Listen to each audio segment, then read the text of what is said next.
Good evening, and if you're just tuning in, you're listening live to 105.3 Mississippi out of FM out of Mississippi, and 107.7 of the beautiful city of New Orleans to UFO Paranormal and United Public Radio Network, and this is the Angel Rock. I am your host, Lorilei Potvin. I can see you guys all in the chat here, and my guest, I'll introduce him in just a sec. He's been on here a few times. You guys love him. We were already starting the show, and I said, let's hang on to those thoughts, what you're talking about. And we'll bring it live here. Now, a little bit about me. Like I said, my name is Lorilei Potvin. I'm a Canadian psychic medium, crystal Reiki energy healer, Akashic Records practitioner, spiritual teacher, and mentor, as well as registered nurse. I'm also well-versed in near-death experiences. I believe I had one as a toddler, and I've studied them professionally and personally for over 40 years. I'm working on communicating with animals. I'll put it that way because Julie Jean Bassett will probably show up and say, usually when I say budding, she goes, no, you're not. So I'm working on it. And I'm also extremely well-versed in the paranormal. I always say I didn't go looking for it. It found me. And we shared our story on the Travel Channel's Paranormal Survivors, Season 4, Episode 9, called Demonic Hauntings. I did not name it. They chose that name. And you guys can find it. It's on YouTube. It's, I think, on Netflix or wherever Paranormal Survivors carried. There's depending on what country you're in, you can find it. What else do I want to say to you guys? If you like what you see, please like, share, and subscribe. Tell all your friends and family. There really is something for everyone in this network. It's not all just UFO-y and paranormal type stuff. This network's been around for 25 plus years. We do broadcast to every country in the world, potentially. Whoever's listening, we reach every one of them. So, but 80% of our audience is audio only. So if you can't see us, you can't join the conversation. And if you know this show and my second show that I co-host with the amazing Carrie Lynn Shellhorn, who has her own show on the network on Fridays, 6 p.m. Eastern Standard Time, Spirit Switchboard. We are now co-hosting going into week 3, and for a very long time, I hope, Thursday night, 7 to 9 p.m. Eastern Standard Time, beneath the hollow moon. And this week we are taking a look at ghostly hitchhikers and missing backpackers. So we also share some of your stories of the strange and the unusual. So I believe you can send those stories to Carrie Lynn's with 2 N's, porch@gmail.com. So we do have a story, I believe, already for this week. So keep them coming, guys. But if you want to join the conversation, because I always say hi after I introduce my guest to everybody here, I'm going to rattle off quickly. Some of the places you can go to are my profile on Facebook, Lorilei Potvin, as well as LinkedIn under that name. I'm also on my YouTube channel, which is the Angel Rock with Lorilei Potvin. We are on the network's YouTube channel and Facebook page under UFO Paranormal and United Public Radio Network, as well as, let's see, I said Twitch. We are on my Instagram, and you guys, sometimes it kicks out after an hour, so I will try and keep an eye on it. They don't put the chat in with the rest of the chat here, so I got to flip back and forth. I'm still working on TikTok. Those guys, I don't know what's going on with it. I'm hoping I'll have, well, mind you, I got a crazy week this week. I will try to get to it and find out. And was waiting the 30 days that I am restricted. No reason given, no strikes, nothing. So we will get back over there, I promise you. Lastly, we are on Rumble, on my Rumble channel. It's under Mystique, I believe, 1508. That is not, as I always say, a stripper name. This is an old channel name and username I used to use, and it's from actually X-Men. So if you guys want to watch us on TV, you can. The network does have a TV channel. It's on Roku. You go to the channel store and you're going to type in UFO space P as in paranormal, and you're looking for UFO Paranormal and United Public Radio, and that's how you can watch us on TV. I think I said everything I needed to, so give me a second. I'm going to go to Mike's bio here. I have everything written down. I am organized, I promise. So tonight we have Mike Fiorito back on with us. I got to wear my glasses for this one, guys. Hang on. Mike is an independent freelance journalist, associate editor for Mad Swirl magazine, and an author of multiple books. And he's won awards for it. I believe this is the third we're going to be talking to since I've met you, Mike, that we're going to be going through. We're going to be chatting about Mike's latest release, UFO Symphonic, Journeys into Sound. And one of my very, very close friends has a story in his book, because when he was talking the last time he was on here, I said, I know who's a perfect person for one of these stories. It's a it explores the language of music and its relationship to the mystery of existence. A collection of many voices, UFO Symphonic sings like a choral symphony. UFO Symphonic suggests that music is a form of highly complex communication, a contact modality. Contact with whom? Question mark, or what? Question mark. There are no final answers, but Mike's, as Mike submits, is music in one way. I'm sorry, I'm losing my uh, place here. Is music one way in which the past, present, and future are attempting to communicate with and through us? More than a vehicle for time travel, music can transport us to another realm. UFO Symphonic investigates how the symbolic language of music, of sound, interfaces with the collective unconscious, with the symbolism of dreams, leading us at times into the realm of high strangeness. And there, like I say, there's a series of personal accounts and experiencer stories in Mike's new book. We're going to be talking about all that more. Welcome, Mike. Well, thank you, Laura. Thanks for having me on. Great introduction. I appreciate it. I took it from Amazon because that's one of the places you can buy it. Yes. It sounded familiar. I could have went to your website. We'll tell them MikeFiorito.com, and it's scrolling across the bottom. Go ahead, Mike. Sorry. No, that's okay. Leanne, you gifted me with the introduction to Leanne. And it's interesting because Leanne came to me. Now, people came to me in different ways. Some people, maybe, through a podcast. They went to my website, and then they wrote to me because they knew I had announced at some point that I was working on a book that was about basically saying, my prompt to people was, can you tell me an inexplicable story that is related to music? And so the stories that I got were highly varied. There isn't a lot of repetition, which I really like about the stories. I also include my stories. I mean, I wrote the book, right? I have to carry the narrative. But they go from the kind of prosaic, and what I mean to say is they're, not so mind-blowing to absolutely mind-blowing. I think Leanne had an interesting story. I mean, Leanne very well. She's one of my best friends. Yes. Her and I are doing our first course together, actually, that I'm hoping. The way we're going here, and time's flying by, it may not be till the beginning of fall, but we are working on our first one time a week, multi-week course that we're teaching. So, wow. Well, that's great. I know she comes from an epidemiology background, and then dropped all that and got really into basically doing paranormal and spiritual work. So I was very pleased to meet her. And again, what was interesting is that her story was different. And I can talk through some of the stories. I will say too that my premise was music. So music as a contact modality. But what I soon discovered is it was more than just music, sound.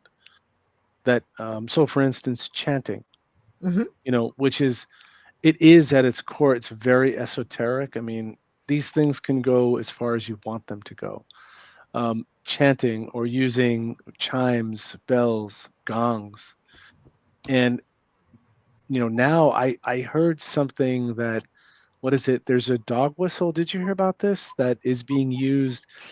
I don't know exactly how I feel about it, but to summon a UFO, supposedly. So this is like, this came out. I don't have a lot of details on it. I don't know. I don't know if you want to summon UFOs. I'm not sure, but I apparently have videos of them. I have weird experiences with them. I've mentioned many times, because your last book was a little bit around ufology and an incredible book.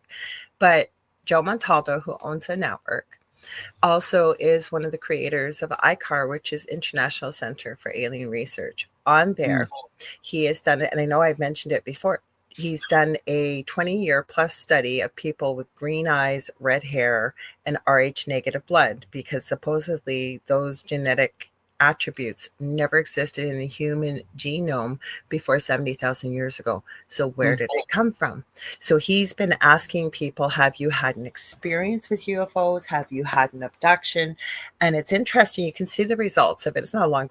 He just posts how many people and who has said what very quickly.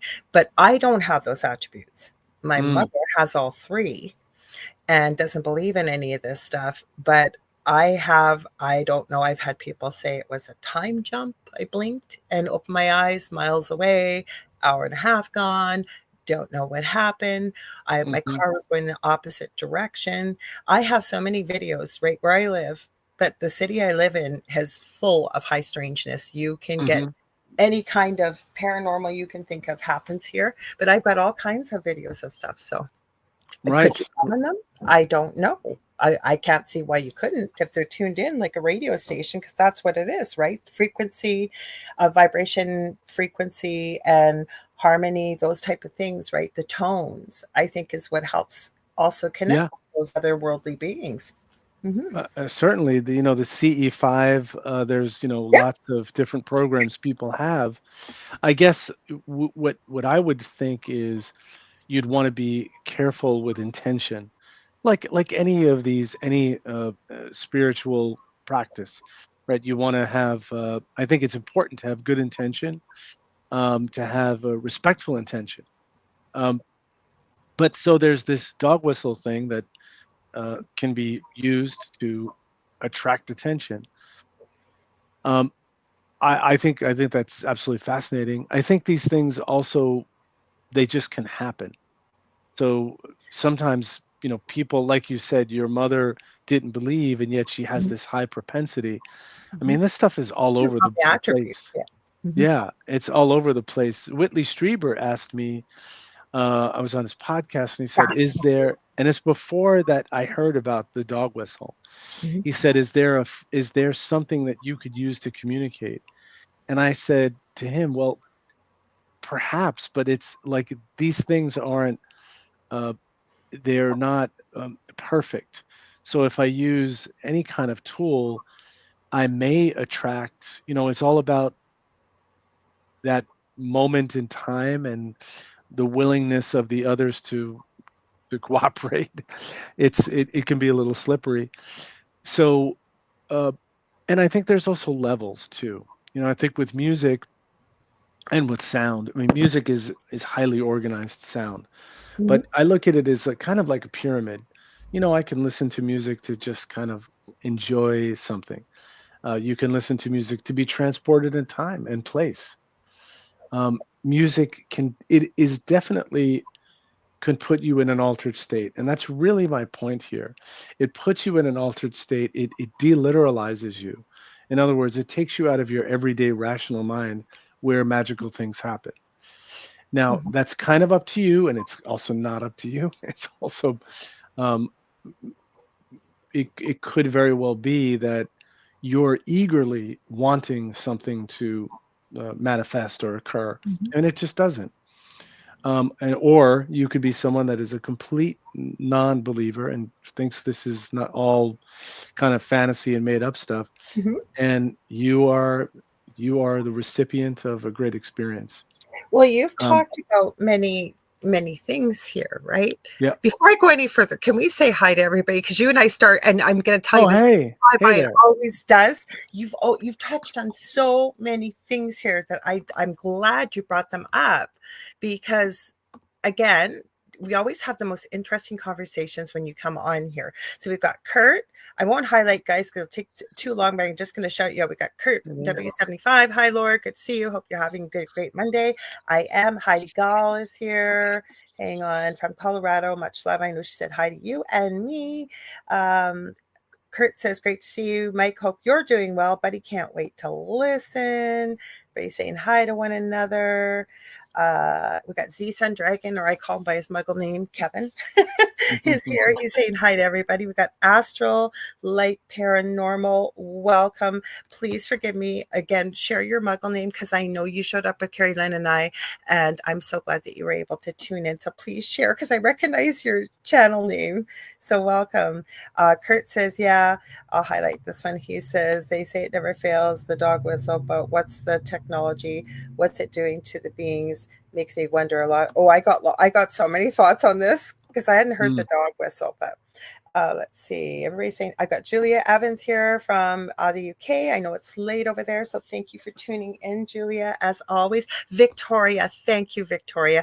Yes, Victoria was a guest on Carrie Lynn's show 2 weeks ago, and she's absolutely lovely. So, we got Oh Vet yeah. Girl 84 says, hi, everyone, welcome. So, okay, so back to the dog whistle. We were talking about this. Like I said, we almost started the show before you guys. And I said, wait, let's just go live. So Yeah. let's take my friend Leanne. Okay. Yep. And every time, because her and I, from the minute we met years ago, we had to have known each other in many lives before. It was literally like we'd known each other our whole lives. And we really get into things like time travel and dimensions and portals, let alone crystals. But Leanne has always talked so passionately about, well, I listened to the song, and she really talks about the words and the melody and the connection and the things it opens. And so one day I was having a conversation with her recently, and I was saying, you know, what's so beautiful about that? I said, for you, and please correct me if I'm wrong, I said to her, that is your doorway, if you will, to connect.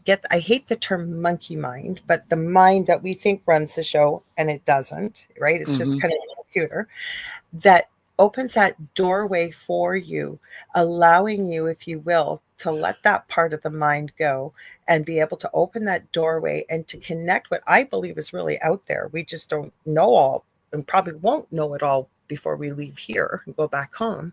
But I said, for you, that's what it is. I said, for example, for myself, I know it's creation. Like usually when I do these things, that's at night. Everybody that's followed my show knows I talk about all the time about whether it's sculpting or it's painting or it's pouring resin. I have to be creating. It keeps the mind busy, whereas I almost get into almost a meditative space, and then that's when I do my work with the other side. Does that make sense? Hmm. Mm-hmm. Completely. Yeah. I mean, it's interesting because I was giving a book presentation 2 months ago or something, and a woman said, "Why didn't you talk about other art?" And I said, "Well, because I didn't want to write a 1,000-page book. I wanted it to be super focused. Certainly, I think artists in general, uh, to be an artist, you have to be a listener. You have to be open to the prompts that come from your unconscious. You're You reading have my to mind. be Thank you sort of, for thinking that. Mm-hmm. yeah, it's all of that. And I think music is just one form of art. Also, I'm a music journalist. I've done a lot of music journalism. I'm a Mm-hmm. musician.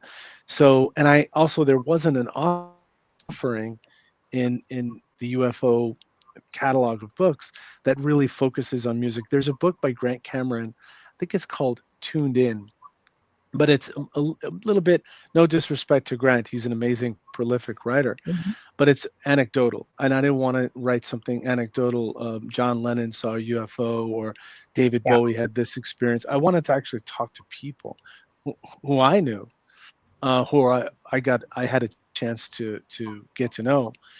And basically what I came to is, it can be in the form of music. I mean, music, Bach's music, church music.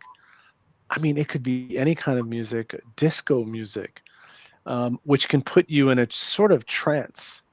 Um, but then there's also things like using frequencies. You're So, reading my mind again. Stephen, don't get you started. You said, I said, you're reading my mind again. I was just going to yeah, bring that yeah. up. Well, I was picking it up. Mhm. And there's a guy who wrote, Stephen Halpern. Some of your listeners may have heard of him. Stephen Halpern has been in the like New Age music. He's one of the founders of New Age music. Um, Mhm. I was introduced to him, and then I sent him the manuscript before it published. And he said, "I have to put down your book." He goes, "I'm basically writing something, and we're right on the same thing here." And I mean, Stephen Halpern's been making music for all different kinds of purposes: meditation, relaxation.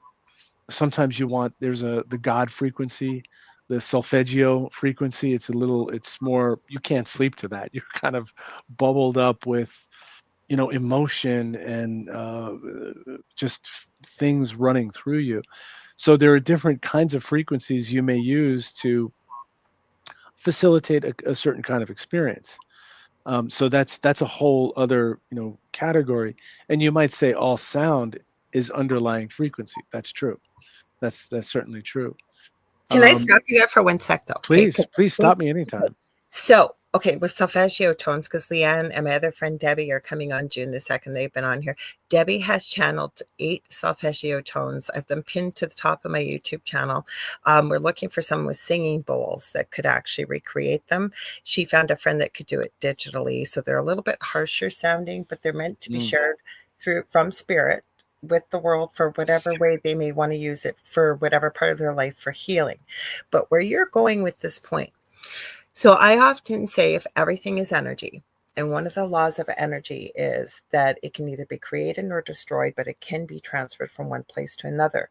I also truly, truly believe that some of the most powerful forms of energy we have on this planet are our words, our thought, and our emotions, coupled with you take vibration, energy, and frequency, some of the principles with Tessa, right? And you put Hmm. that together, right? And it's again almost seems like you're tuning into, like for me, country music, most country music, I'm sorry, no disrespect, or polka, it doesn't do it for me. But that's why Hmm. I think different people react to different music because it's their Sure. key. But what I want to ask you now, there has been some speculation that, and you being into music can probably state it much better than I can. Back in, I want to say the early 1900s, did they not change the toning frequency of all everyday modern music by a couple hertz? And what I'm Mm. wondering is if that was meant so that more people wouldn't have the experiences of what you Mm. shared in your book, but people are discovering that now. And if you will, evolving or getting around that change to be able to open those doorways. Does that make Mm. sense? I think in general that I think that the powers that be, whatever you want to call it, government, corporations, which are Mhm, basically the same mhm. thing, um, they want to keep you from your sacredness. That's, Absolutely. just to keep you kind of on the hamster wheel, buying the next widget, the next thing, or whatever. Mhm. But for us to stop and to observe and to listen, I mean, the sound of birds, the nightingale sings, thrushes, canaries, robins, mockingbirds string together repeated phrases, um, and the whole world is brimming and bristling with sound. But I think that to distract us from That's a good word. to yeah to sort of discovering what is sacred about the earth, about the planet, about our existence, about being alive, about the aliveness of other creatures on the planet whom we share this incredible uh, this oasis of life that seems to be as far as we can see with our telescopes. And maybe we're doing it all wrong. We're looking out there and it's maybe just right here, I That's think. where I was going to go before when you were talking about the instrument, that we really don't need the instrument. We all have it. And I know as Yeah. a spiritual teacher, some of these things I've said, but I also always say, because I'll get people sending me stuff that they see and they're scared because it's the unknown and they're seeing things like, I'll be careful with the words I use. So just say things that have happened for leadership with different countries. And the first place people go is to a place of fear or what other Hmm. people are saying or propaganda out there, and they'll ask me what are my thoughts, and it's usually maybe it's a psychic medium, maybe it's no disrespect to any of these people, but what I say to them is the best place to find those answers, first of all, if they can, to breathe, get outside and ground, get your feet on the grass or the earth or whatever you can, hug a tree. I know it sounds crazy, but get rid of some of that anxiety, if you will, breathe and turn inwards, because we Hmm. are so much more than who we are meant to be in this lifetime, as me as Laura and you as Mike, right? I believe we're an Absolutely. eternal energy going on forever and ever. This kind of feels like a little bit with your book, like you're starting to tap into some of that, even with off-world beings. I think they've been here much longer than we have. Much, Yeah. much. Hmm. Yeah, I think you're absolutely right, and I think and we've talked about this before, that things like we're just having a spring erupt in. I live in New York City, which Yeah. is, people don't see it as a, but I do live in Brooklyn, which is, believe it or not, there are tree lined, houses and stuff. We live in an apartment building, but it's very green, and I'm near a park, and we Beautiful. have a large species of birds, and I truly feel that the planet, the Earth, is waiting for us uh, to get to its level. So here we are, we ignore it, we dump, waste and chemicals, and we throw garbage into our wonderful waters and pollute our airs and make the planet uninhabitable for the other species. And I think it's sort of that the universe is waiting for us to wake up. And there are different ways. I don't think music is the only way. I think it is a way to, sound and music, certainly. Well, it's powerful because we hear music all around us all the time. It's Right. just tapping in and tuning into it, right? Absolutely. I mean, you could use things, you mentioned sound bowls. So in one of the stories, I went to a, a meditation, uh, a place that had sound bowls, that used sound bowls. And there is absolutely no way you're going to walk out of that place not having been washed over with sound, and just having the vibrations, your vibration level elevated. I think people often say, when they have an experience with the visitors, that the visitors are, their vibration levels are so high. And sometimes that vibration level is, you can't look at that person. It's the heat, the intensity, the power that's coming off of them. But to raise our vibration level, Yeah. through various ways to do it, through chanting. We've talked about hemisync. So Robert Monroe at the Monroe Institute used hemisync. Well, he developed hemisync, which is just two frequencies, one in each ear. And the fact that you have a different frequency in each ear creates this kind of warble effect. Hmm. And it's interesting what Robert Monroe says. Check this out, Laura. He wrote in his book, I think, Journeys into Mind. I forget what it is.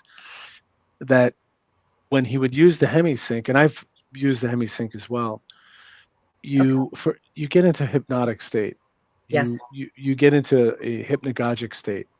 It's Hmm. like that pre-dream state. Now you can That's the continue. sweet spot, though, to be doing this kind of connection and work, I think. Yeah. Yeah, yeah. And what did Robert Monroe say? He said that when he went into these states, he encountered beings Hmm. that, who, first of all, they had a sense of humor. They, kind of teased and made fun of him a little bit, and they seemed to be way more intelligent. Hmm. They had, they offered advice to him to give to this human species, to protect the planet, to be more cognizant of your surroundings. Doesn't that sound familiar? What his experience was. It was non-human intelligence. Um, were you I going to say something? I no, all I was gonna say is absolutely. We have binaural beats too, and depending what, Exactly. place you go to, you can put different tones in and what have you. But okay, so connecting with spirit, as I call it, um, it's often been shown to me that with off-world species, that it's kind of like looking down on Earth with no disrespect, that we're a very young species, we're evolving, we're growing. Then people are going to think that I'm talking about Star Trek, and I think Star Trek did talk about this, but it's almost like the prime directive, like they're watching over top. They know that they can't interfere, or they shouldn't, if you will, with the prime directive.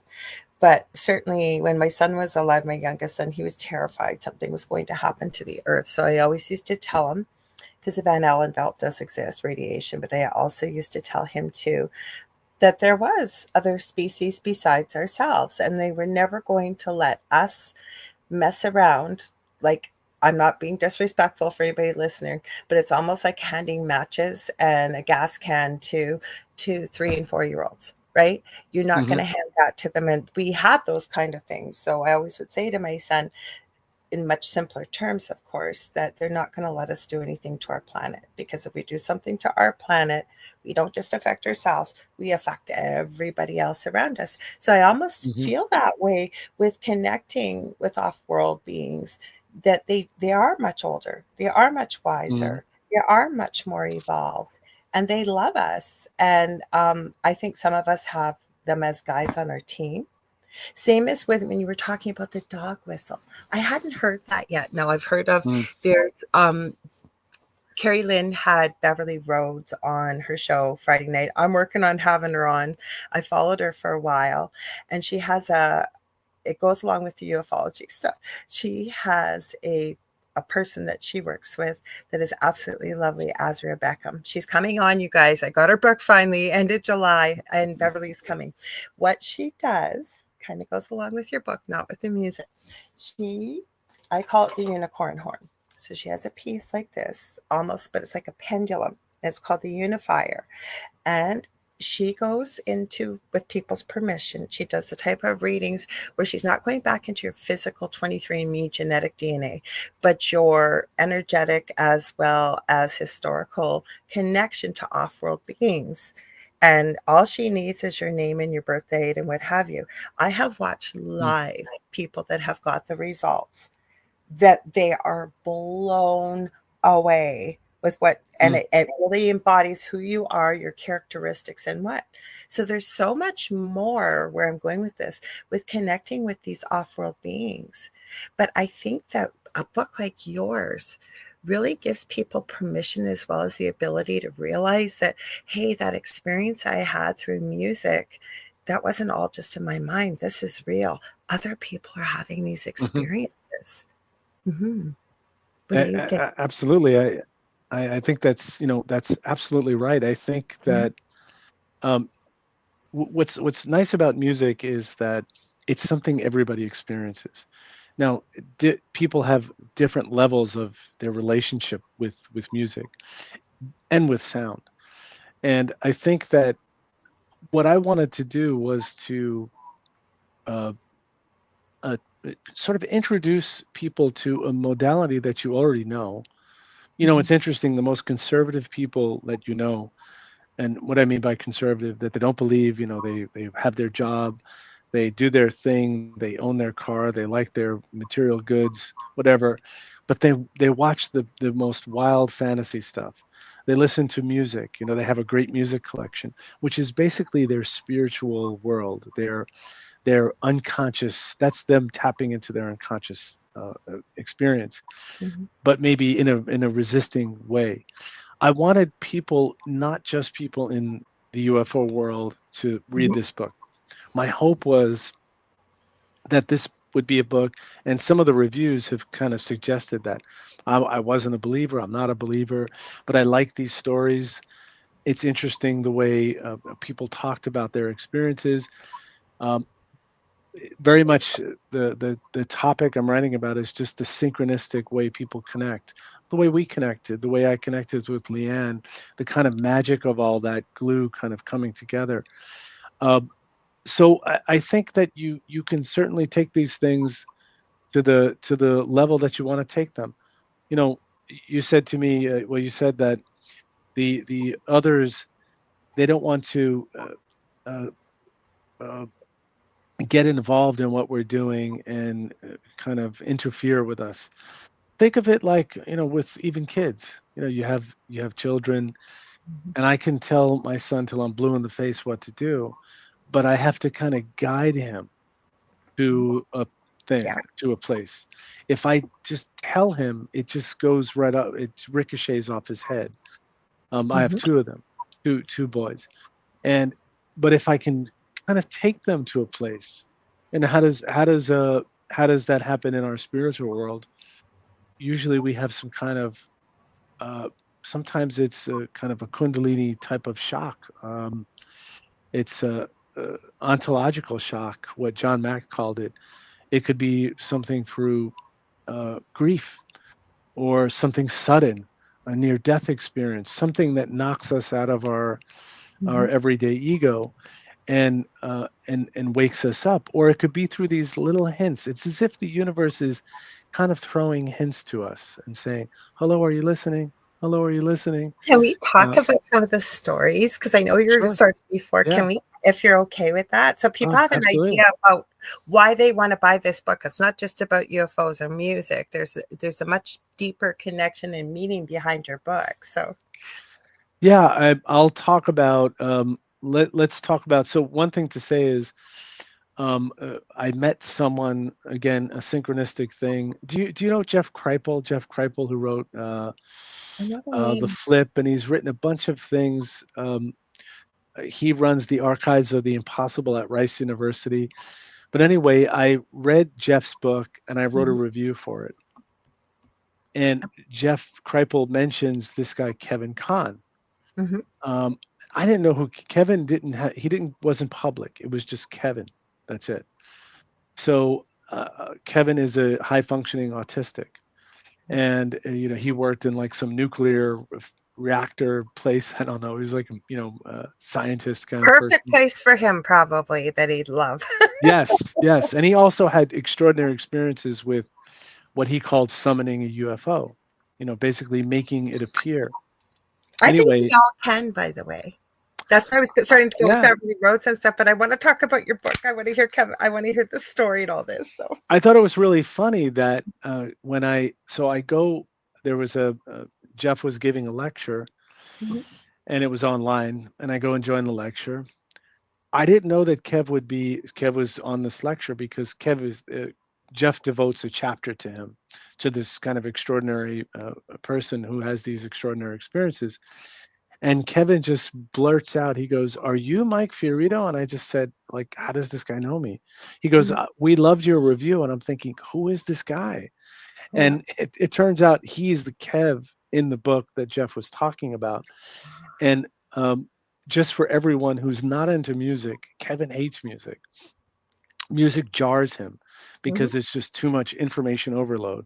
Yep. But he read the manuscript. He read an early draft of the manuscript, and he wrote a prelude for the book, basically showing the connection between music as a contact modality. Not for him, but he could see how this could be a tool that someone could use in the way you might use the tarot, the way you might use I Ching, the way you might use a mirror or to scry, whatever kind of tool that you can use to really look into your unconscious mind, which leads you to that bigger realm of the akashic records, if you want to call it. So let's talk about. I'll take a look at. Let's talk briefly about Leanne. So when Leanne came to me, what's really sweet and special, Laura, is that the emotion people come with, Mhm. and just they're sometimes they're telling these stories for the first time in a public way, maybe not amongst friends in a kind of like close knit group like you are with Leanne. And she was saying that she began to certain songs she would connect and associate to certain people or places or things. Mhm. And she was going through a breakup, and she's listening to the song Like a Bridge Over Troubled Water, Mhm. right? And she'd been listening to the song and kind of developing a relationship with it. It's a beautiful So song. she's beautiful song. And she says, so one night she's driving on the highway. It's raining. She's going to see her parents. She lives in Georgia, and she's going to see her parents. I forget where, maybe Tennessee. Tennessee. Yeah, Tennessee. that's it. I forget a lot of the details in the book sometimes. She's my bestie, so I know. So you know the deets. You got the She deets. didn't And tell so me she, everything with you though, Mike. So I'm glad I'm hearing this. Like she just kept telling no, me excellent. how thrilled she was that she got to to connect with you and share these stories. So that I'm hearing it for the first time too, and I'm glad you're Well, sharing. that's great, and what a privilege for me to be the recipient and to be trusted to putting this together in a book. So it's really an honor. And then she said that she's driving along, going to see her parents. It's pouring rain. She can't see anything. Then this song comes on like a bridge over troubled water. And if you know the song, it goes, when you're down and you're feeling bad. I forget exactly the words. And You're down and she's, you're troubled, and yeah, I remember the words. Yeah. yeah. Mhm. And she's sort of, and then she's starting to get emotional because she's saying, I can't see where I'm going. And I'm not sure. It's raining. It's completely dark out. I'm on this highway, and I'm beginning to get nervous. She said, I just need you to show me a sign. You need to show me a sign. And then suddenly, I forget the lyric, but with the change in tone, because then the song goes, then it becomes uplifting. Mhm. And right on, silver girl, something like that. Lightning strikes, and it strikes, it illuminates the her window. Mhm. So the windshield, it basically lights up the windshield. Then she can see on the highway that the exit that she had to take is to the left. So this was like a saving grace thing that the thing lights up, but just in time with the climactic change in the emotion of the music. And that at her request to please show me a sign. So that's kind of miraculous. At that moment, this big sound and beautiful light shows her the way to go, shows her the way. Now, as you know, Leanne, she has many kinds of experiences, and because Mhm. she's open to music, in the way that I am, I listen very closely and deeply to music. For me, it is a portal of my imagination and the way that I function. I realize not everyone is like that, I and just keep showing me it's like a key. When you find that key to open that door for you and anybody else, when yeah, you find what that is, magic happens.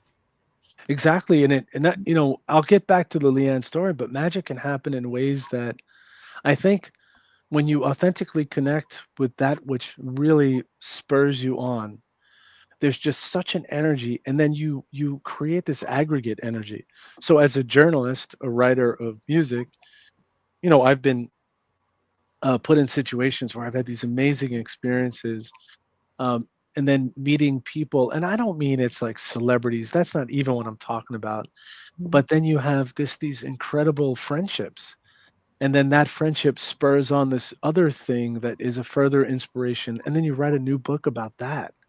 It's like this kind of this ever expanding field of possibility because you had I don't want to say the courage because that's not the right word. You trusted your instinct is what it is, to follow that which calls you.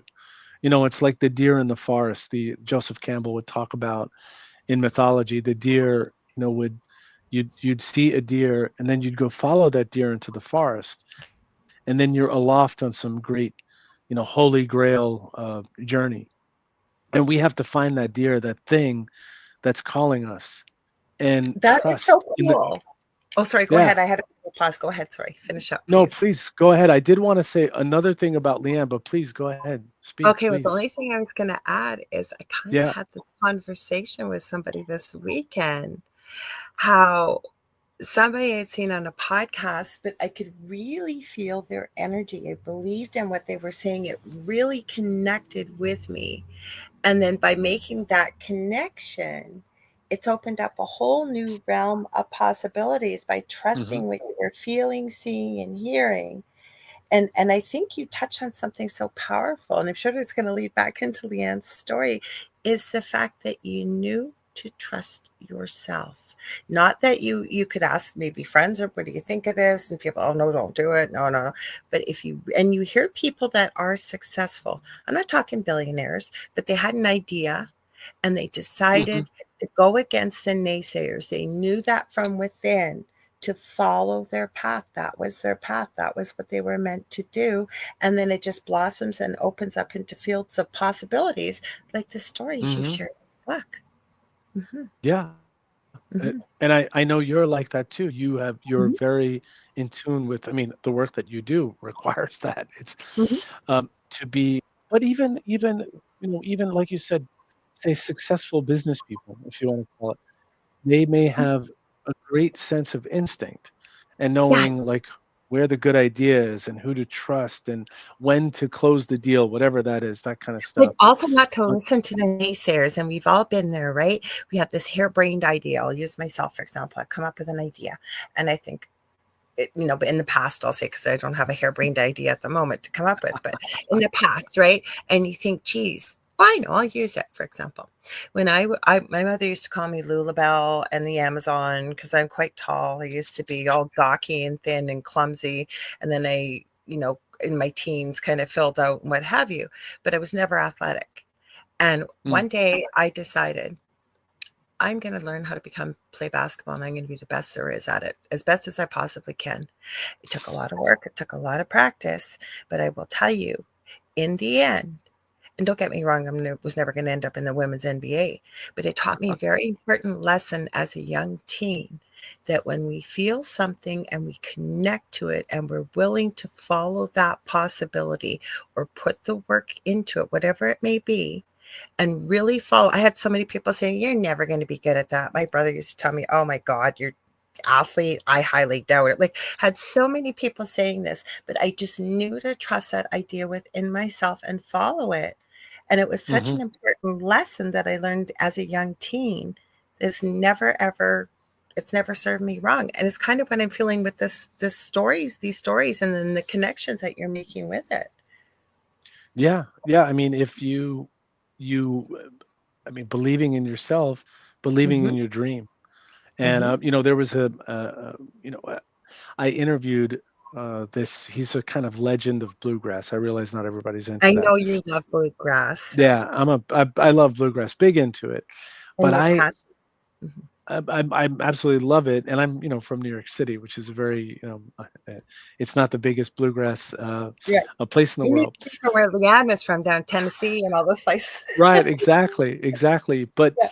when I met, when I was introduced to Pete, and that's a whole series of synchronistic steps that got me to that introduction, that were highly improbable, and it was about me putting my heart and my interests first. And anyway, I was asked, do you want to meet him? Do you want to talk to him? And I go, hamana, hamana, hamana, because this is a person with 50 years, 60 years experience at that point, had a huge catalog of records. You're going to kind of crap in your pants to Yeah. make sure. Oh, I don't know if I have the right questions. I don't know everything. If I had if I had taken a month to prepare, then I would have missed the opportunity, and that led to, I think, being vulnerable and open. And Pete just blew my mind. I mean, he's a poet and a raconteur, and we just I wrote a book from those interviews that won an award. You're reading my mind, Mescalito writing. I was just about to say that Exactly, you won an award. exactly, Yeah. exactly. Well, thank you for that. But to get back to Leanne's story, because this Yes. was another part that was fascinating. And so Leanne was she began to have experiences of the visitors in her Mhm. house, and then she kind of came to this place where her porch became like a spaceship that took her places. And as I'm sure you know, and She didn't tell me till the last, probably just before we talked, probably about a year before that, because yeah, most people would think, "Is she gone crazy?" But continue, please, 'cause it's a fascinating yeah. story. I Mhm. mean, it's and the and I want people to know that when Leanne was telling me that, like, there wasn't a doubt. The people I talked to, I they were telling me the things they experienced. Full stop. So there wasn't no one was blowing smoke. It wasn't any of that kind of stuff. And if I did feel that someone was, then I kind of moved on.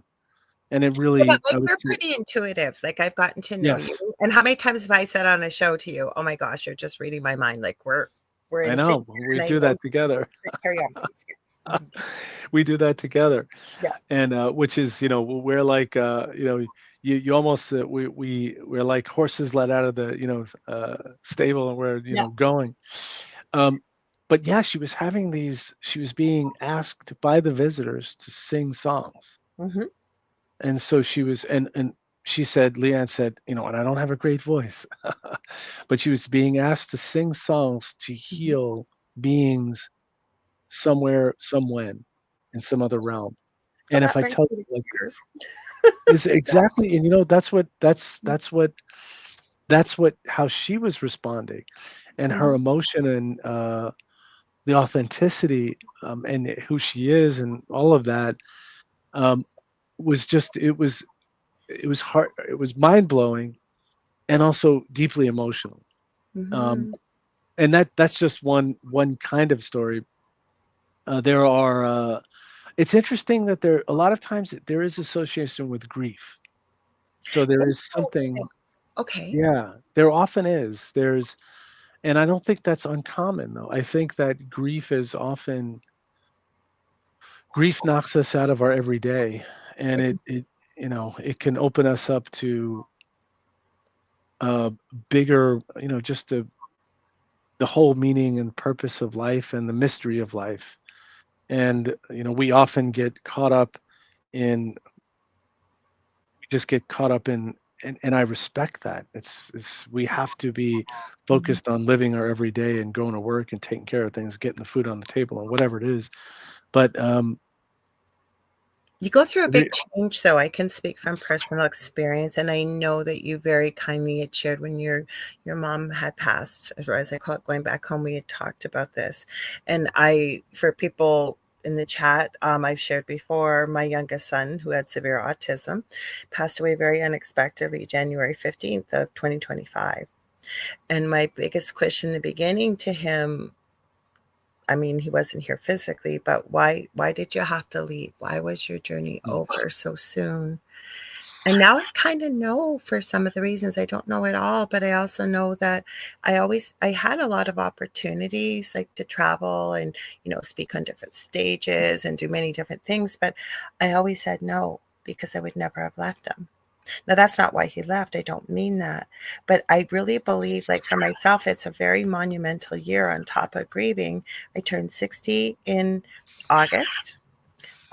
My eldest son is settled, engaged, has his own house, almost finished his social work degree. He's doing very well for himself. My youngest was my main focus because, with little disrespect, he was like a 5 to 8 year old. So mm, I'm open to the possibilities, including accepting that there are things that I know my son now is part of my team on that side and probably can help in ways that maybe physically he wasn't able to. So where I'm mhm, going with this is with grief, I can very much see why that could change things up. But I would love to hear from your perspective from the book what you feel was the gist of it all for you, the way you were able to interpret mm. what people shared. And so one thing that I'll say is that what I was very careful not to do is, I kind of put general things out there. Mhm, So I wrote a preface to the book, and I have an introduction, mhm. and then I have parts that I wrote Wonderful. interspersed with other, hello there, other people's stories. But I was careful not to interpret them, only because, Laura, I didn't want to be disrespectful. Like, I Mhm, didn't want to say, well, I'm going to come along and tell you what your experience was. But I'll give you one example that, mhm. um, a friend of ours, a friend of mine who I know from the bluegrass world, he was with his partner for many years, and she was lovely, very talented, very smart, talented. She played the fiddle. And Cool. in the bluegrass world, it's not like rock stars. It's a kind of, it's a smaller world. And but she was a luminary in that world. Wow. And she was taken at a very young age, Um, with cancer. it's And anyway, our friend Pete, um, was visiting my friend Frank, whose partner passed away, and Sue had left behind a flute, and a flute that didn't play. But Okay. it was in this beautiful case, and it was this like silk. You open the case up, and it's this silk lining, and this gorgeous flute is in there, but the flute didn't play. Mhm. And Frank is telling, this is after a show. They go back to Frank's house, and Frank's telling Pete about this song that he wants to write. Now, Pete, as a musician, is always in another world, right? He's kind of speaking with the spirits. Mhm. And Pete goes, "By the way, what's that thing over there?"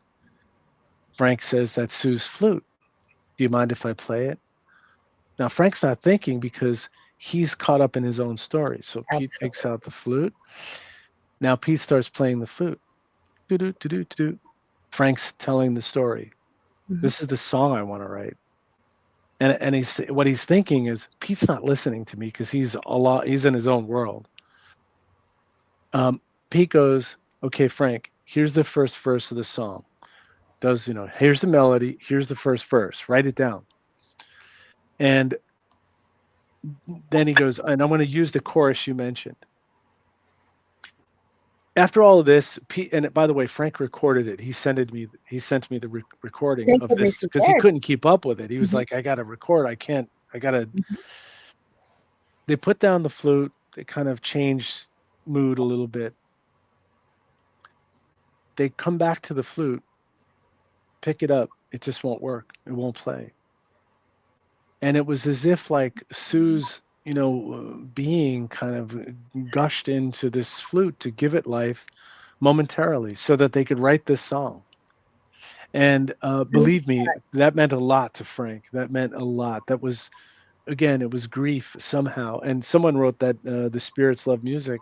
I mean, you read all of the stories of the Fey people, and they're piping on recorders and flutes, and Mhm. they're communicating through music. They like people that play. That's what was said there. They kind of are drawn to that. So definitely in cultures around the world, music is incredibly vital and spiritual. But I thought that story, it reminded me of, and I put as a footnote in the book, there's a guy, Michael Shermer, I think his name is. I always get his name wrong. He's a like Mhm. really known debunker. He doesn't believe in any of this, woo stuff, The woo supposedly. woo. And right, exactly.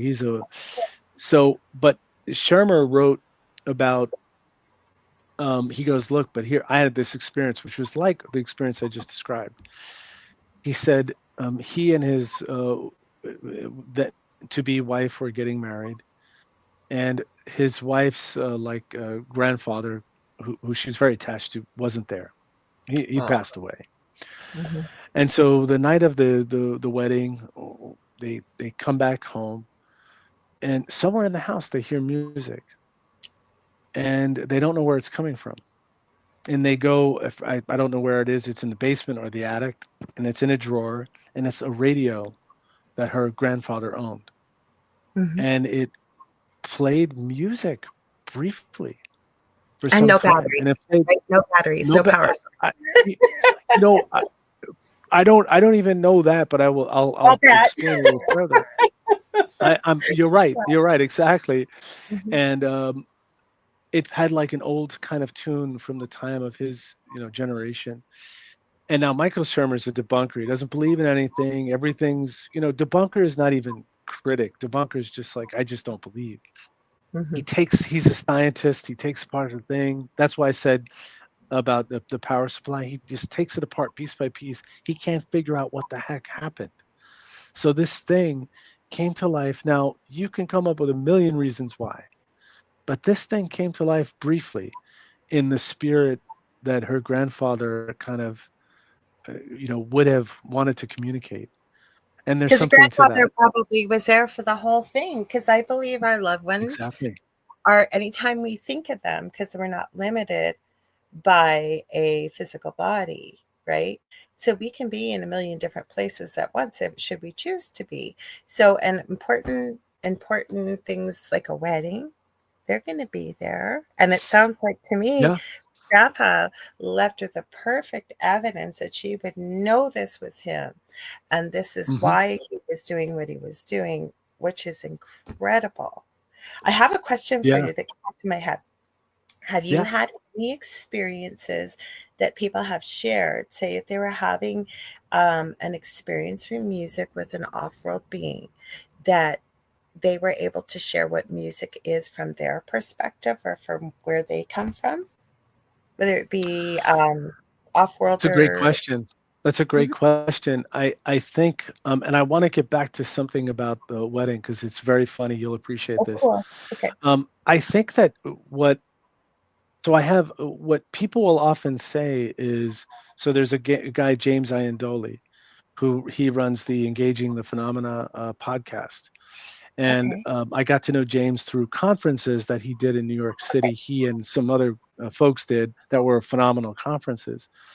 And he had an experience where um, he had a kind of he saw a UFO, and the UFO then he was trying to chase it, but he was driving. You can't really drive through streets and everything. No. But the UFO changed shape. Yeah. It changed shape, and it became plasmatic kind of Hmm. thing. Um, and weirdly enough, sometime later he was driving, and in that very same spot where he saw the UFO, he had been working late night shifts, and he kind of fell asleep, and he crashed, Oh, wow. and he went into this basically out of body experience right in the spot where this UFO encounter happened a month prior or something prior. And he said he was having this kind of kundalini, kind of incredible awakening experience. And he heard music that was the most angelic, beautiful music you've ever Oh, heard. mhm. And according to what people have said, so a few people have said, and again, I don't think these account for everything, and there's no one thing that says this is it. They are as varied as stories can be. And but he had this kind of angelic orchestra, like kind of Mhm. classical, lush, beautiful. Whitley Strieber said that the beings communicate in kind of musical sounds, but they're sounds that are so different from what humans can generally recognize. So I think people are going to have a different experience depending upon who they are and their context and so on. Sometimes, I think sometimes through sound, you can go on journeys. And sometimes through experience, you have sounds occur. So I think it's a kind of inside and outside thing. So sometimes through a sound, whatever that might be, a frequency, a meditation, a humming sound, a binaural beat, through music, proper, through the sounds of water dripping, or a waterfall, through the sounds of trees like crackling from the wind in the fall. Mhm. Something can emerge from that, kind of an otherworldly experience, an encounter with the Fey people, or an orb. Or conversely, um, there's another guy, Orfeo Angelucci. What a name, right? Yes. Jung wrote about him, and that's how I discovered his book. But Orfeo Angelucci had this experience where he saw a UFO, and he goes inside it's peopled, it's with beings. Mhm. And first of all, the UFO is kind of smallish, like 9 by something, Mhm. not that big. But when he goes inside, it's this gigantic, cathedral. Time and Mhm. space is, completely warped and different. And yes, there's this music that's coming forth, and it's on these great organs and pipes, and this, Wow. cathedral shimmering kind of gigantic sound. So it's highly varied. It's um, in the Amazon, they have what they call the Mhm. Icaros, and they're the songs that shamans will use to kind of take you on journeys. And these are journeys into you and into the mystery of being. They aren't just like whistling pipe tunes. They're deeply personal. Mhm. Oftentimes, this is accompanied with, like, say, ayahuasca Oh, you're or this reading my mind again. I was just thinking a sacred plant. Yeah, my wife and I went to San Pedro Mhm. ceremony, which was led by a shaman, and Interesting. and it was accompanied with I haven't even mentioned rhythmic drumming. I mean, there's a whole thing, people drum circles, right? And Mhm. rhythmic drumming that could kind of take you into a trance state, lull Or you remote into viewing, like when you're right, being, because exactly. anybody can Yeah. remote view, but like the way I took a course, like I can do it not purposefully just yet, but I get glimpses of things here and there. So I taken a course. He's no longer alive, and I miss him, Dr. Chuck Kennedy, and he took the course from Project Stargate, the U.S. government, and he Hmm. also had somebody apparently from the KGB that showed their program. So he worked with groups. He was kind of the coordinator. Some were more psychic, some weren't, some were just great remote viewers. Because I really believe, and I've heard this many times too, that time is just a man made concept. There is no Hmm. time anywhere else but here on this planet. So the past, present, future are always happening at the same time. But one of his things that he suggested to help people beginning with remote viewing, and he had a 5-minute meditation or a 10-minute one, depending what you chose, and it got you into theta brainwave state, if you will, which then really seemed to open the possibilities of having these experiences. Dolores Cannon and her husband back in the day, this Hmm. is how she developed QHHT, right? So even with the music, I think, like you said, the drumming and the chanting or the oming, which is, I know, chanting, but it Hmm. gets you into this meditative, I think, type state where you're able to be open to the possibilities, I think. What are your thoughts? I couldn't agree more enthusiastically. Um, that I mean, some music has that built in. Do you know that some music was developed, like Pink Floyd had music that incorporated binaural beats, and I it did sort of was not know that. snuck I in did there a not little bit. know that. Yeah, Wow. yeah, and it's not it's just some music. Think of some music that and for various types of purposes, but some music you find yourself in a trance. You find yourself kind of you're not there I anymore. don't listen to it, but EDM or raves, I mean, coupled Yeah. with self-induced, well, not self-induced, I guess, self-taken, if you will, pharmaceuticals, coupled with the music. Oh, completely. And then you've got Absolutely. a collective of people all moving in unison with the music and the lights. And I imagine, I've never talked to somebody, but I would imagine it would be quite a spiritual experience, depending on, who you were with and what you were listening to. Yeah, when I went to the San Pedro ceremony, so San Pedro is an alkaloid. I was told it's mescaline, but I Mhm, I thought it was something a little different from mescaline, not as strong.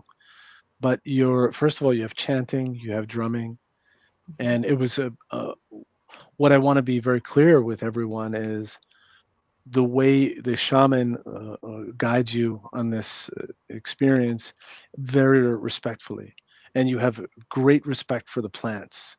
And mhm, in fact, really the message is that the plant is the teacher. It's mhm. like the plant is older, is antique, is Right. ancient, and is full of knowledge.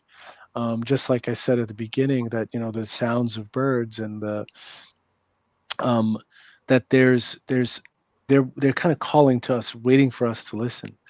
But the shaman was, as I write in the book, was it's very poetic and actually had a sense of humor. It wasn't just uh, it wasn't Carlos Castaneda and just the serious beating you on the head kind of thing.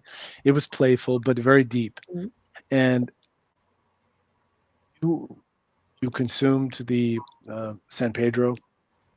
What it's a Wachuma ceremony. It's called, mhm, and you have experiences. I saw orbs, and it's not just a visual thing. It's emotional. And my mother had been sick. She was kind of, and she'd been a major pain in the neck. I mean, let me be very clear with you. And my sisters and brother, I mean, they're incredibly kind and nice people, and we all really wanted to just, choke her a little bit because she was being very difficult. I said that Yes, I playfully. heard thank you for that. She said to you and your Uh, sisters and your brother, I think you mm, said, she said thank you for I heard putting up with me.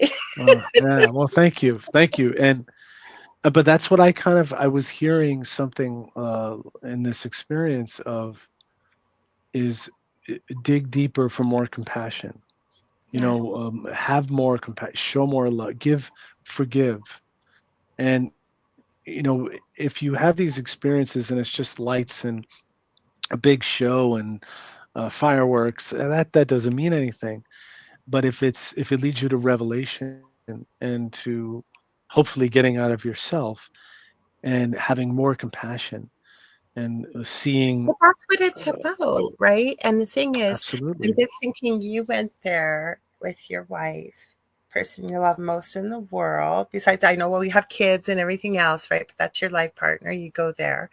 And if you're both going there, and it sounds like in the frame of mind that you were, with the respect and the knowledge, right? And then to receive such a gift of a message like that, because you know what, and I think you've kind of alluded to it, please tell me if I'm wrong, throughout the show, and I totally concur that yes, we've been led to believe that it's most important that we have the latest gadget and technology and the biggest house, and you know it's all about what we, keeping up with the Joneses, if you will, right? All about appearances. Right. But if you've lost everything, I have from the house I left to here.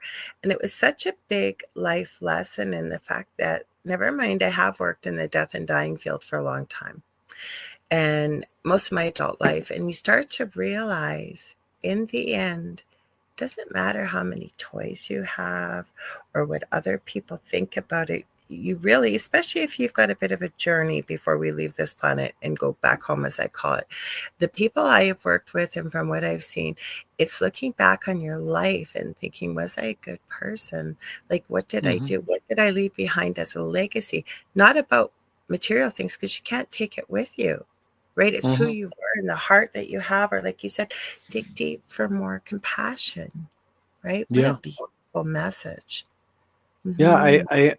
I think that compassion is one of the most underrated creative acts that we could engage in, and because compassion means being in your shoes and feeling what you're feeling, and getting out of, I know this is what we've been talking about, getting out of myself and hearing, opening my ears. Is it music or is it just your soul, your heart, your feeling? Music is just a vehicle. um, Yes. it's funny that since we were talking about my mother, was a kind of, this is very funny thing. She was very difficult at the end, very difficult, and this is a person that was always very independent, was so life affirming, and kind of kicked all of our butts and said, hold your chin up and get out there and do it. Hmm. When my nephew got married, and he got married in California, in Napa, so we all went out there, and um, it's this small chapel, this small church, and there was like a big dome, right? And Hmm. there was a bat in the dome that couldn't get out, Oh. and we all thought, that's mom.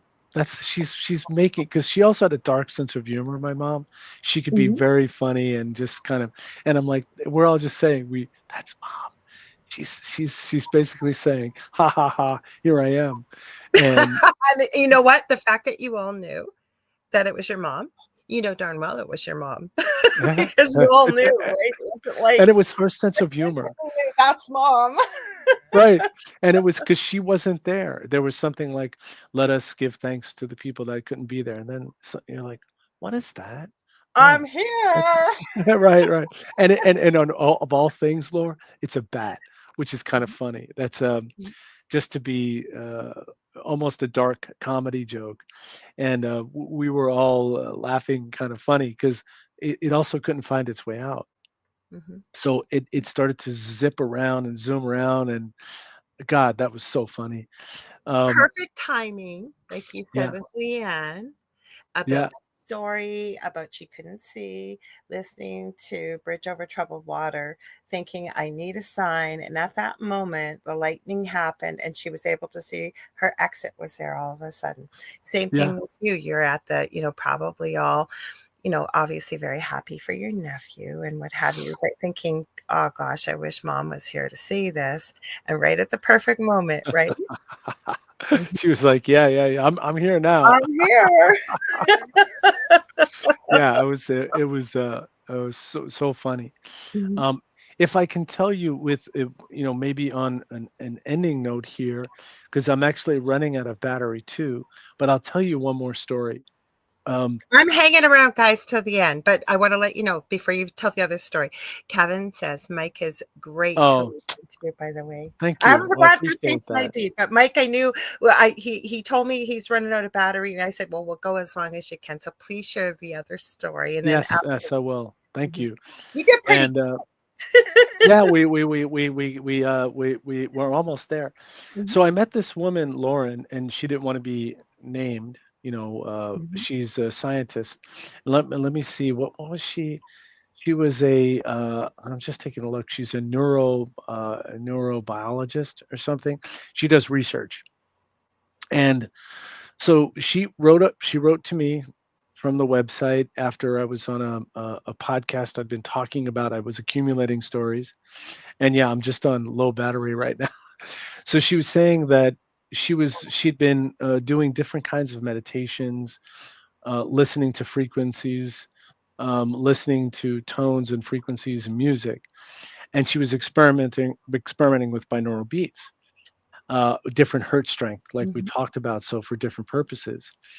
And she said that when she was doing that, she would lose conscious awareness of her body, Oh, and wow. then she would start to vibrate vigorously. Mhm, Talked about vibration level. mhm. And sometimes she would experience like a dissociation, a separation from herself. She said one night, and she lives in the Chicago area. She said one night she was doing a guided meditation, doing like a body scan with binaural beats and background music. She said she went to sleep about an hour later. And she woke up and said there was this very loud, strong, continual vibrational tone in her bedroom. Wow. And she said it sounded like someone was hitting a tuning fork, "Pong," and this loud, I powerful was gonna sound. grab mine when we were talking before. Go ahead. Yes, okay. See? And she said she wasn't able to discern like where exactly it was coming from. It seemed to be coming from everywhere. And she said it was a kind of a pleasant sound, and it reminded her of something she'd heard in her meditation on her meditation tapes. Mhm, And then she said suddenly there was this like kind of strong whoosh of mhm. energy that moved over her right leg, and she said that something it caused like a kind of nerve thing in her leg, Oh, wow. and it sort of she was having this like jittery kind of reaction in her leg, Mhm. but this is all from a tone that seemed to come out of nowhere and seemed to be everywhere. Now, what she said is now she's a scientist. She's a scientist who obviously is open to um, just because you're a scientist doesn't mean that you disregard things you don't fully understand.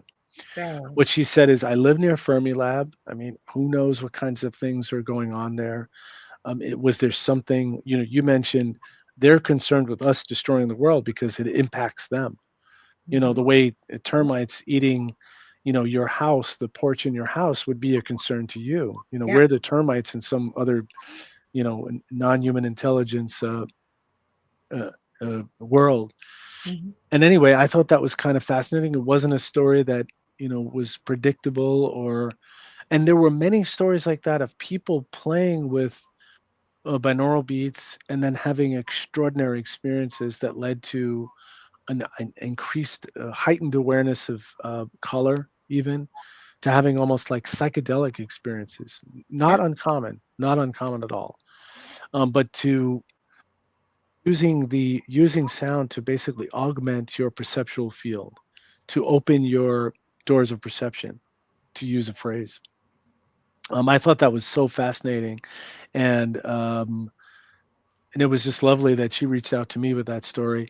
And there are other stories that are more just kind of music. You know, people at a music festival saw a UFO. Many people, that something that landed in a field, and these Mhm, people saw it. And this wasn't just.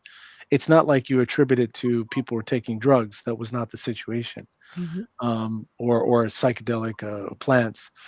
Um, Not that that doesn't occur, by the way. That does occur too. mhm. The different universities that are doing psychedelic research are Yep. very interested in people who have encounters with non-human intelligence in their experience. Mhm, So there is some connection there. And the universities are curious to know, because it's an interesting thing. They want to know why. Why is that? Now, you and I and people on this in this podcast, all by the way, thank you all very much for being here. We know why. we know why.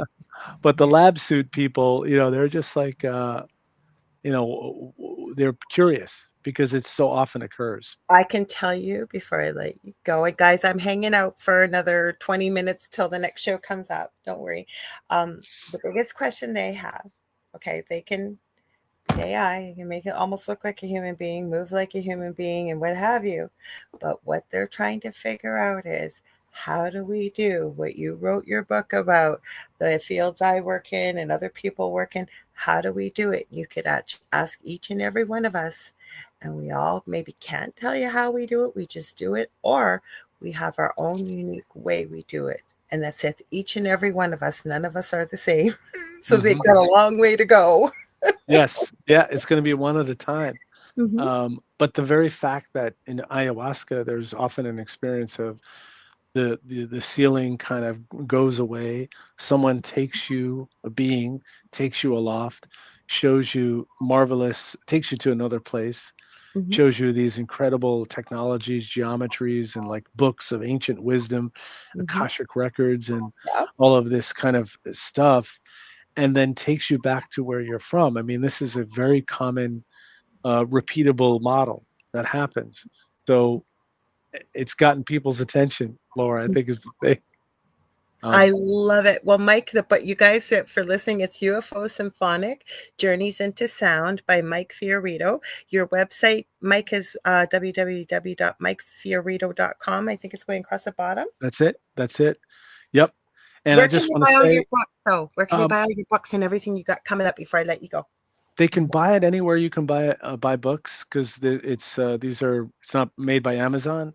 If Hmm. you go to my website, you can actually click to go get it from there, or just go to your favorite book service and you'll see the book available. And if you have a question, you can go to my website, or if you want to communicate, send me a note. I'd be more than happy to say hello. And I just want to say thank you, Laura. It's always great to see you, I and know. just great fun to chat. And I want to thank everyone who tuned in and stayed with us. Thank you so much. I appreciate your presence, and um, And check out Mike's other books, and I'm sure he's got other books coming. This isn't the last you've seen of Mike. I am sure of I'm it. working. I'm working it. That's for sure. But thank you again, and thanks for understanding. I gotta Absolutely. dip out, and I'm literally running out of battery too. So Okay, well, I will let you go. I'm hanging out, guys. Don't go anywhere. Mike, much love to you and your lovely much love. family, your lovely wife, and we'll talk soon, my friend. Okay. God bless. Thank you God so bless much, you Laura. too. Have Ciao. a great night. Bye. Bye bye. Okay, guys. So I'm going to go through and say hi to everybody. Mike, he told me tonight he might not be able to stay. He stayed longer than we expected. So I wanted to let him to be able to speak. You guys, he's written some incredible books. He's written a plethora. His whole adult life, he's been involved with writing books, with publishing, all kinds of things. So check him out. He's been on the Angel Rock before. So I think all of my shows I've had Mike on. I back them all up on my YouTube channel under the live tab under the Angel Rock with Lorilei Potvin. So you can also, wherever talk radio or podcasts are carried, there's Spotify, StreamYard, iTunes, Spreaker. I could go on and on. You'll find all, not just my shows, all the shows on the network are uploaded there. So I encourage you to check out some of his previous episodes. So let's see. I'm going to go back. I said hi to Kurt and hi to Heidi. We had a few other people pop in. I didn't get a chance to say hello to. Got Kevin here. Let's see. And Victoria from Astrolight Paranormal. Vet Girl 84, thank you for hanging out too. I think I said hi, Julia Evans. Somebody said Carol Ann. Oh, I guess I better do my station ID. It's a little bit late, but I will do it. If you're just tuning in, you guys are listening to 105.3 FM out of Mississippi and 107.7 FM out of the beautiful city of New Orleans, Louisiana, to UFO Paranormal and United Public Radio Network. And this is the Angel Rock. I'm your host, Lorilei Potvin. I'm also the co-host of Beneath the Hollow Moon with the lovely Carrie Lynn Shellhorn, who has her own show here on Friday nights here on UPRN called Spirit Switchboard, 6 p.m. Eastern Standard Time. But Beneath the Hollow Moon is 7 p.m. to 9 p.m. Thursdays, and we're talking about ghostly hitchhikers and missing backpackers, and we take reader submissions every week of the strange, the unusual, so be sure to check that out, you guys. The more the merrier. So let me go through here. I know I missed a few people, so give me a sec here. I'm going through. You guys, also Dolly Saffron and Preston Dennett are up next at around 8:10 p.m. Eastern Standard Time, and that they've got the light gate, so stay tuned for that. Like I said, I'm not going anywhere just yet. Okay, we've got Julie Jean Bassett. Julie, I was talking about you at the beginning of the show in a good way. You guys check her out. She has a brand new website. Julie, if you're still here, can you type it in the chat, please? I'm going to have to remember to write it down. You can reach out to her still, I believe, on social media under Julie Jean Bassett. She's an incredible animal communicator. I've worked with her with my own animals. It's been incredible, the changes. So if you've got an animal that's acting up and you don't know why they're doing it, and you're at your wit's end, she can help, as well as also communicate with pets that cross the Rainbow Bridge. She also is an incredible psychic medium for human beings, Earthside, or as I call it, back home. And she's a shamanic practitioner. I have had a life-changing session with Julie, and I will get to it. I think I'm on air every night this week, you guys, on UPRN. Anyways, before I say that, Julie Jean Bassett, please check her out at juliejeanbassett.com, and I bet she's probably put the new website, which she just launched for her business, with the more shamanic type healing. And I don't know if you got the animal communication under there too, Julie. I'm guessing you probably do. But please check her out, because I highly, highly recommend her. I've also taken her animal communication course, and it was amazing. So, like I said, I am on UPRN every night this week. I just realized, except for tomorrow night. So Wednesday night, first night of the Outer Realm, Miss Michelle DeRoche, who's our station manager. I hear through a little birdie, a bunch of us are popping in because it's a few hosts' birthdays upcoming. So you may want to check that out, 9 p.m. Eastern Standard Time. I know I'm going to be there. And then Thursday night, we got Beneath the Hollow Moon with Carrie Lynn. Friday night, I usually hang out with the boys on News on the Flip Side. I believe it's 10:30 p.m. Eastern Standard Time with Joe Montaldo, with Jay McNicholas, with Sean Kelly and Michael Angley.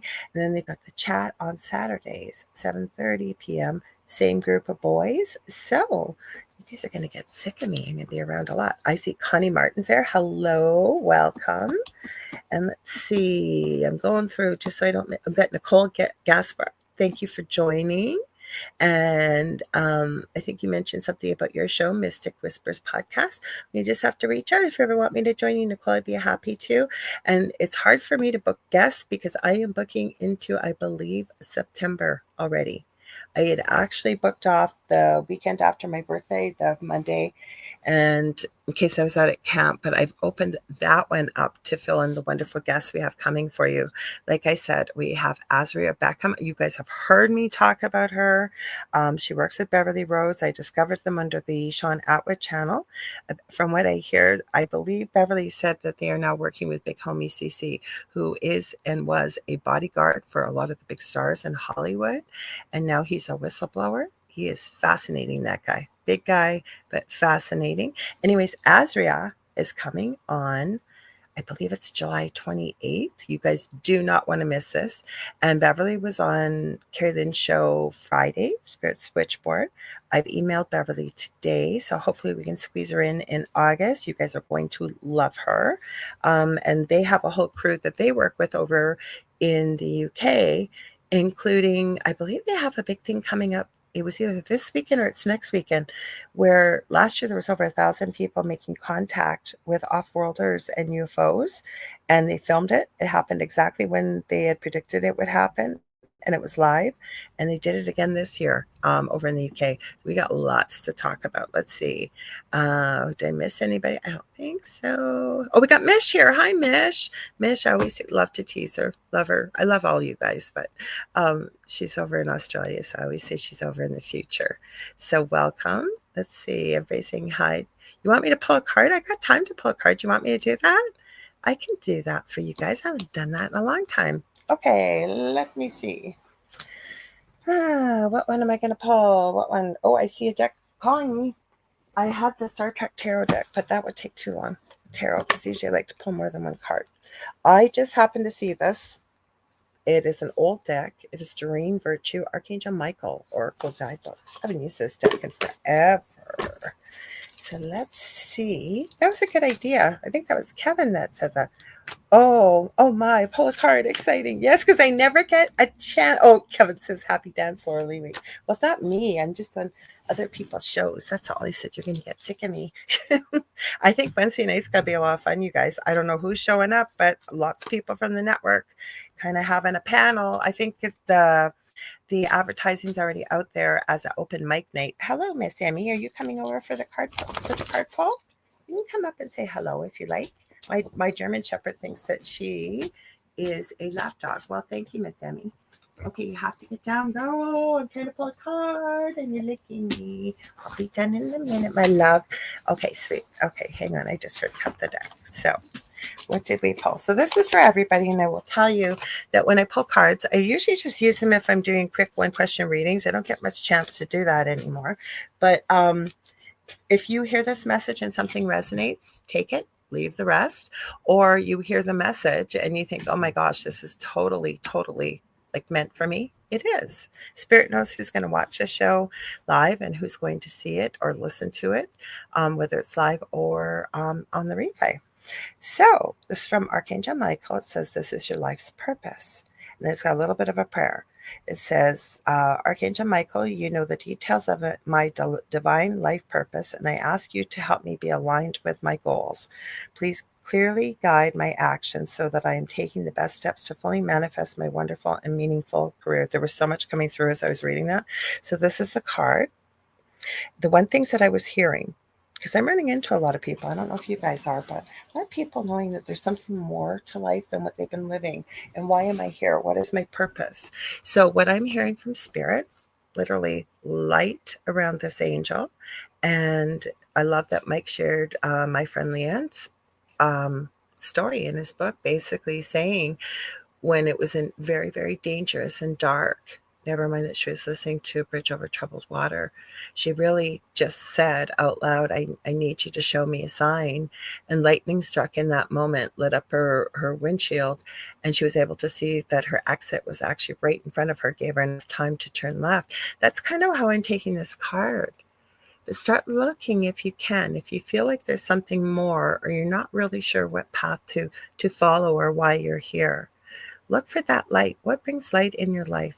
Okay, whether it's physical, spiritual, energetic, including the fact that pay attention to the signs around you. That came through so clearly as I was reading this message. So maybe like Mike shared, I'm going to bring that up. When Mike shared about being at his nephew's wedding and the family was sad because mom couldn't be there. And the next thing they know, right at the perfect moment, there's a bat in the church and it can't get out. And instantly the family knew it was her. Pay attention to the signs and things that are around you.